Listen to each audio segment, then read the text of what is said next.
Сайн мэцхан үзэгчтэй Монголын эдийн засгийн бодлогын хөнгөийг тодорхойлдог хоёр тулгуур байгаа нүдэг. Мөнгөний бодлого болон сангийн буюу төсвийн бодлого. Төсвийн бодлогын талаар хангалттай мэдээллийг бид хүлээн авдагч мөнгөний бодлогын талаар бид төдийлөн сайн мэддэггүй. Тиймээс мөнгөний бодлого бидний амьдралд хэрхэн нөлөөлж байгааг энэ нэвтрүүлгээр хүрэхээр зорилоо.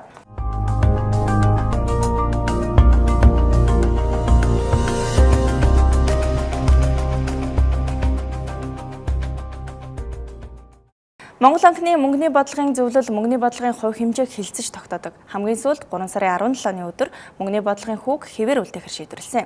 Энэ нь бидэнд ямар ач холбогдолтой, ямар хамааралтай вэ? Энэ тухай үзүүлэхийн тулд мөнгөний бодлого гэж юу вэ гэдгийг товчилж тодорхойлъё. Монгол банкнд 7 хоног бүрийн даваа лаваг баасан гарагуудад банк хоорондын зах дээр 1-7 хоногтой төв банкны үнэт цаасыг арилжаалдаг. Энэ төрлийн үнэт цаасны хүүн Монгол банкны бодлогын хүү болох бөгөөд банк хоорондын зах зээлд хөтөж хүүний үргийг гүйцэтгэдэг. Өөрөөр хэлбэл арилжааны банкны хадгаламж зээлийн хүү бодлогын хүүтэй уялдан тогтдог гэсэн үг юм а. Бодлогын хүү өндөр байх тусам банкуудын хадгаламж болон зээлийн хүүс нь бодлогын хүү буурах тусам хадгаламж болон зээлийн хүү буурах нөхцөл болдог юм а.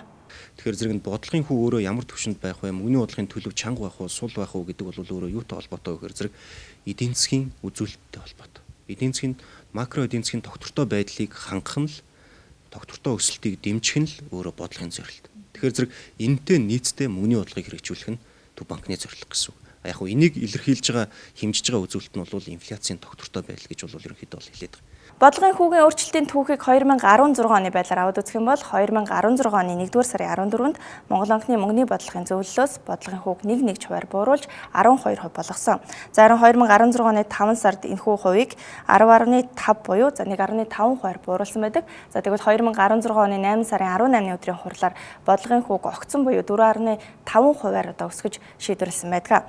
За Монгол банкнаас 2016 оны 8 дугаар сард мөнгөний бодлогын хүүг нэмэгдүүлсэн нь валютын ханшийн тогтворгүй байдлыг гүнзгийрхээс сэргийлж, за гадаад валютын нөөцийг хамгаалах, санхүүгийн тогтвортой байдлыг хадгалахад үр дүнгээ өгсөн гэж Монгол банкны зүгээс үзэж байгаа юм а.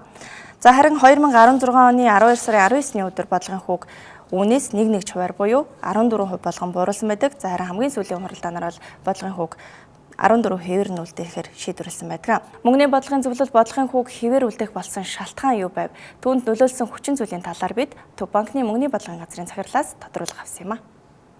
За тэгээд энэ шийдвэрийг гаргахдаа бол хэд хэдэн хүчин зүйлийг бол харгалзсан үзсэн. Нэгдүгээрт нь болохоор зэрэг инфляцийн ирээдүйн төлөв байдал, эдийн засгийн бодит секторын идэвхжил, дээрэс нь гадаад эдийн засаг төр бол өрнөж байгаа үйл явц. За тэгээд дээрэс нь улсын төсвийн өнөөгийн байдал, хүлээгдэж байгаа үр дүн гэсэн ийм зүйлүүдийг харгалзаж үзсэн. За дээрэс нь бид мөн олон улсын валютын сантай бол хөтөлбөрийн хэлэлцээрт орсон байгаа. За тэгээд энэ бүх зүйлийг харгалзан үзээд мөнгөний бодлогын зөвлөлийн шийдвэр бол бодлогын үг хэвээр надгалах гэсэн ийм шийдвэр төрсөн. За яагаад ийм шийдвэр төрсөн бэ гэхээр зэрэг одоо бид бүхний харж байгаагаар та бүхэн ч гэсэн харж байгаа бох. Ерөнхийдөө гадаад эдийн засгийн төлөв байдал бол бас өнгөрсөн оны ихэнх үе өнгөрсөн оны дунд үетэй харьцуулах юм бол бас харьцангуй сайжирч байна. Нөгөө талдаа манай эдийн засаг нөлөөлөг нэг хүчин зүйл юу гэхээр зэрэг уул уурхайн бүтээгдэхүүний буюу одоо бидний экспортын гол нэрийн бараг бүтээгдэхүүний үн дэлхийн зах зээл дээр ямар байх вэ гэдгийг бол бид нэр харгалзан үздэг. За энэ өөрөө эргээд юунд нөлөөтэй вэ гэхээр зэрэг бидний Монгол улс руу орж ирж байгаа гадаад валютын урсгал, худалдааны тэнцэл бол айгүй чухал нөлөөтэй юм үзүүлэлт. Тэгэхээр зэрэг энэ үзүүлэлтүүдийг харах юм бол өнгөрсөн оны 4-р улирлаас хойш бол бид нэр харьцангуй сайн үзүүлэлт байгаа. Нүүрсний үнэн дээр, зэсийн үнэн дээр, за алтны үн ч гэсэн бас харьцангуй гайгүй байна. Гэхдээ одоо сүүлийн үеийн олон улсын зах зээл дээр өрнөж байгаа үйл явцаас харах юм бол улс төр эдийн засаг төр геополитикийн улс орнуудын үүсч байгаа асуудлыг харахаар зэрэг энэ түүхийдийн үнийн энэ харьцангуй сайн байгаа төлөв байдал маань хэр найдвартай юм бэ гэдэг дээр бол бас бид нэр жоохон анхаарал хандуулж байна. Өөрөөр хэлэх юм бол бас харьцангуй жоохон хэлбэлцэл байна. Тэгэхээр зэрэг бас яг энэ бол энэ өндөр зэсийн үн, нүүрсний үн харьцангуй өндөр түвшинд ингэж цаашаа хадгалагдана гэдэг тал дээр бол янз янзын байр суурь байна. Тэгэхээр зэрэг энэ дээр бас харгалзан үзээд энэ удаа бодлогын үг жоохон хойшлуулах гэсэн нэг юм үндэслэл байна. Нэгдүгээр үндэслэл нь. Хоёрдугаарт нь болохоор зэрэг та бүхэн мэдж байгаа төсвийн тодтол бол өргөн баригдчихлаа тий. За энэ төсвийн тодтолыг бол бид нар бол оргон барихаас өмнө бол мөнгөний бодлогын шийдвэр гарсан. Өөрөөр хэлэх юм бол мөнгөний бодлогын шийдвэр гарах үед бол төсвийн тодтолыг бол хизээ өргөн барих уу, ямархуу байдлаар батлагдах уу тэр гэдгийг бол харгалзан үзье гэдгсэн ийм одоо асуудлыг хэлцэж явах явцд бол энэ зүйлүүд бол яригдсан. Тэгэхээр зэрэг одоо энэ төсвийн тодтол маань ямархуу хэмжээгээр ямархуу байдлаар батлагдах нь гэдгийг бол бас Монгол банк бол харж байгаа. Харин эдийн засагчид одоогийн мөнгөний бодлогын хүүгийн төвшин эдийн засгийн нөхцөл байдалтайгаа хэрхэн уялдсан талаар ингэж дүгнэж байна.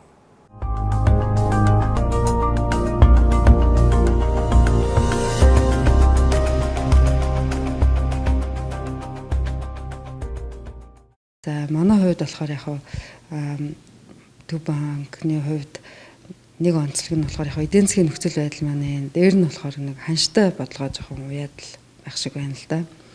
Тэгэхээр ерөнхийдөө бас нэг талаасаа нөгөө мөнгөний бодлого гэдэг маань бол нөгөө талдаа шууд ханштай ханшин дээр очиж бол нөлөө нь гарах юм бол нөлөө бол байна. Миний хувьд бол яг ер нь эдийн засгийн нөхцөл байдлаа хараад бодлогоо явуулах нь зөв юм болов уу гэсэн юм л бодолтой бол байдаг. За яг ханшин дээр болохоор манайхаас бол ханшаа айлуулах чөлөөтэй орхих нь одоо арай тохиромжтой юм уу л гэж боддгийн. За нэг шалтгаан нь болохоор ханшин дээр яг зохицуулттай бодлого явуулахад бол нөгөө талаасаа дотоодын нөөц бололцоо ер нь бол хангалтгүй юм шиг харагдаад байдаг. Яг одоогийн нөхцөл байдалд яг бодлогын хүүг чиглэл нь одоо яах нь зөв юм бэ гэдэг ингээд ярьж байгаа л да. Мэдээж хэрэг бодлогын зөвлөл өөртөө бол бас судалгаагаа хийгээд тэгэл одоо энэ шийдвэр бол гаргаж байгаа. За манайх болохоор хийдэг судалгаанаас аваад үзэхээр л яг судалгаанаас маань ерөөхдөө юу гэсэн бас дүн гараа харагдаж байгаа хэрэг зэрэг хэрэглэгчийн итгэлийн индексийн судалгаанаас бол ямар ч байсан сүүлийн 16 оны 4-р улиралд бол өмнөх оны 4-р улиралтайгаа харьцуулахад бол бас зарим нэгэн үзүүлэлтэн дээр нэлээд нааштай өөрчлөлтүүд гарч эхэлж байна уу гэж харж байгаа юм. Тэгэхээр яг Монгол банкны шийдвэр 12 сард өгнө хүүгээ нэг удаа 1% буулгасан. Өнөөгийн нөхцөл байдлыг харахад 12 сарын нөхцөл байдлаас харьцангуй арай тодорхой нөхцөл байдал үүссэн гэж бодож байгаа миний хувьд. Яг тэгэхээр бид өрийн дарамтыг хэрхэн давах арга зам 12 сард тодорхойлоогүй байсан. Валютын сантай хэлэлцээр эхлэегүй байсан. Тэгэхээр бол их олон зүйл тодорхой болсон.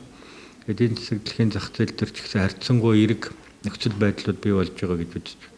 Тийм учраас өнөөдөр бол Монгол улсын хувьд мөнгөний бодлого талтаа бол хэд тийм хөмсөн мөнгөний бодлого, ийм өндөр хүүтэй бодлогын хүү явуулаад байх нь бол тийм сайн зүйл биш. Гэтэл бол Монгол улсад валютын урсгал харьцангуй нааштай орж ирж байгаа. Гадаад зах зээл дээр хэрэгцээний бүтээгдэхүүнүүд гайгүй байна. Дээрээс нь засгийн газрын зүгээс сая бонд гаргаж бондыг бондоор төлсөн. Тэрний зөрүүд бол тодорхой хэмжээний санхүүжилт орж ирсэн. Мөн дээрээс нь бүгд найрамдах Солонгос улсаас 500 сая долларыг авсан гэсэн мэдээллийг сангийн яам өгсөн байна. Тэгэхээр яг зарчмын хувьд бол нэгэнт бид валютын сангийн хөтөлбөрт хамрагдах гэж байгаа. Дээрээс нь эдийн засаг өөрөө өнөөдөр маш хүнд Монгол улсын төсөв маш сахилга батгүй явж ирсэн.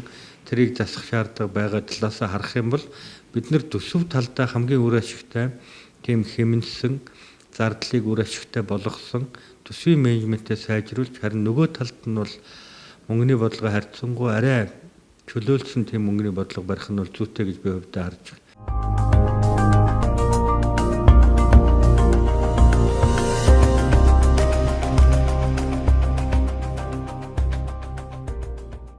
Угтаа эдийн засгийн хүнд үед Төв банк мөнгөний зөөлөн бодлогыг барьж эдийн засаг дахь мөнгөний эргэлтийг тэлэх шаардлагатай гэж эдийн засагчид үзэж байгаа ч Төв банкны зүгээс олон хүчин зүйл явуулмаас бодлогын хүүг хэвээр үлдээсэн. Цаашид төсвийн тодтгол болон бусад харгалзах хүчин зүйлүүдийг харж байж бодлогын хүүг өөрчлөх үү гэдгийг ярина гэдгийг мэдээлж ирсэн юм а. За энэ боломжийг бол мөнгөний бодлогын үндсэн зорилт юу юм бэ гэдгийг харах юм бол ерөөсөө бид нар бол төгрөгийн одоо үнийн доктортой байдал, инфляцийн доктортой байдал гэж бол бид нар тодорхойлдог. Тэгэхээр зэрэг энэ Төв банкны тухай хуулиар байдаг. Тэгээд ерөн шийдвэр гаргахтаа бол үнийг харгалзан үздэг. Тэгээд ингээд инфляцийн төсөөллийг хийгээд үзэхээр зэрэг энэ 17 онд бол ямар ч үсэн инфляц бол бидний зорилт түвшинд бол хадгалагдана гэсэн ийм төсөөллийг бол хийсэн байгаа. Тэгэхээр зэрэг энэ бол биднэрт мөнгөний бодлогын хүүг бас бууруулах тийм боломж бол байна гэсэн үг. За дээрэс нь бас бид бүхэн мэдж байгаа бодис сектор дээр бол бас харьцангуй бол идэвхжил бол сул хэвээр байгаа. Гэхдээ бол нааштай бас үр дүнгууд бол байгаа тийм. Бизнесийн үйлрэл эхэлж байгаа холбогдуулаад нааштай үр дүнгууд байна. Тухайлх юм бол төсвийн орлого бол татврын орлогын биелэлт бол нэлээд өндөр биелэлтэй гарч ирсэн. Энэ бол сайн үзүүлэлт. Тэгэхээр зэрэг цаана эдийн засгийн үйл ажиллагаа бол бас харьцангуй идэвхтэй явж байна гэсэн үг. Гэхдээ бас яг эдийн засгтэр бол энэ уулуурхаан бус салбарын энэ идэвхжлийг харах юм бол бас мөнгөний бодлогын бол бодлогын хүүг бол зөөлрүүлэх юм бол шаардлага байгаа. Тэгэхээр зэрэг энэ хоёр өнцгөөс нь ингээд харах юм бол ер нь бол бас биднэрт бол бодлогыг бууруулах тийм орон зай бол байгаа гэж бол харж байна. Эдийн засаг санхүүгийн зах зээл дээр ийхүү эерэг өөрчлөлтүүд гарч байгаа хэдий ч төсвийн болон гадаад секторын тодорхой бус байдал хэвээрэн улсын хурлаар 2017 оны төсвийн тодтгол, олон улсын валютын сангийн захирлуудын зөвлөлөөр өргөдгсөн санхүүжилтийн хөтөлбөрийг тус хэлэлцсэний дараагаар мөнгөний бодлогын төлөвийг цаашид өөрчлөх хэсгийг эргэн харах нөхцөл бүрднэ гэж Төв банкны зүгээс үзэж байна. Дэлхийн улс орнуудын төв банкуд мөнгөний бодлогын хүүг мөнгөний бодлогын зөвлөлийн хурлаараа хэлэлцэж шийдвэрлэдэг. Манай улсад ч мөн адил Төв банк энэ жишгээр мөнгөний бодлогын зөвлөлийн хурлаар бодлогын хүүг өөрчлөх хэсэг асуудлыг хэлэлцэж шийдвэрлэж байна. Монгол банкны ерөнхийлөгчийн 2012 оны 10 дугаар сарын 26-ны өдрийн А169 тот тушаалаар мөнгөний бодлогын зөвлөлийн ажиллах журмыг баталсан байдаг. Зөвлөл нь Монгол банкны удирдлага хараат бус гишүүдийн бүрэлдэхүүнтэйгээр үйл ажиллагаа явуулах өгөөд зөвлөлийг Монгол банкны ерөнхийлөгч даргалдаг байна. Мөнгөний бодлогын зөвлөл нь тодорхой товын дагуу хуралдах бөгөөд нийт 3 удаагийн хурлаар мөнгөний бодлогын шийдвэр гаргадаг байна. Мөнгөний бодлогын эцсийн шийдвэрийг Монгол банкны ерөнхийлөгч гаргадаг юм а. За одоо та бүхэнд орон нутаг дахь ипотекийн зээлийн олголтын талаарх мэдээлэл хүргэе. Монгол банкны ерөнхийлөгчийн 2016 оны 10 дугаар сарын 25-ны өдрийн А295 дугаар тушаалаар орон сууцны ипотекийн санхүүжилтийн журмыг шинжилэн баталсан байдаг. Монгол банк шинэ журмын дагуу 10 дугаар сараас хойш ипотекийн санхүүжилтийг хэвээ олгож байгаа гэж мэдээлж байна. Орон нутаг дахь банкуудын ипотекийн зээл олголтыг 2016 оны 10 дугаар сараас энэ оны 2 дугаар сар хүртэл байдлаар харж үзэх юм бол Архангай аймагт зээлийн санхүүжилтийн хэмжээ 190.3 сая, Баянгор аймагт 151.2 сая, Баян-Улгийн аймагт 140 сая, Говьалтай аймагт 2 сарын байдлаар 154.6 сая байгаа бол Говьсонбор аймагт 116.9 сая төгрөг байна. Харин Дархан уул аймагт бусад аймагуудыг бодох юм бол харьцангуй өндөр буюу санхүүжилтийн хэмжээ энэ оны 2 дугаар сар гэхэд 332.5 сая төгрөгөөр хэмжигдэж байна. Дорнод аймагт 475 сая, Дундгов аймагт 28.5, Дорногов аймагт 314.8, харин Завхан аймагт 98.7 сая төгрөгийн хэмжээтэй байна. Харин Орхон аймагт 343.6 сая, Өмнөгов аймагт 196.8 сая, Өвөр Хангай аймагт 91.9, Увс аймагт 573.8 сая, Төв аймагт 65.5 сая төгрөгийн ипотекийн зээлийн санхүүжилтийг Төв банкнаас олгожээ. Харин Сүхбаатар аймагт 227.4 сая, Сэлэн аймагт 281.2, Ховд аймагт 245.5 сая төгрөгийг олгосон бол нийт бүх аймагуудыг аваад үзэх юм бол энэ оны 2 дугаар сар гэхэд 4 тэрбум 28.2 сая төгрөгөөр хэмжигдэж байна. Үзэгч та бүхэнд Монгол банкнаас гаргадаг бодлогын хүү бидний амьдралд хэрхэн нөлөөлдөг? Мөнгөний бодлогын зөвлөлийн хурлаар бодлогын хүүг яагаад хэвээр үлдээсэн? Түүний учир шалтгаан, хүчин зүйлсүүд болоод бодлогын хүү цаашид буурах боломжтой үе талаар мэдээллийг бэлтгэн өргөлээ.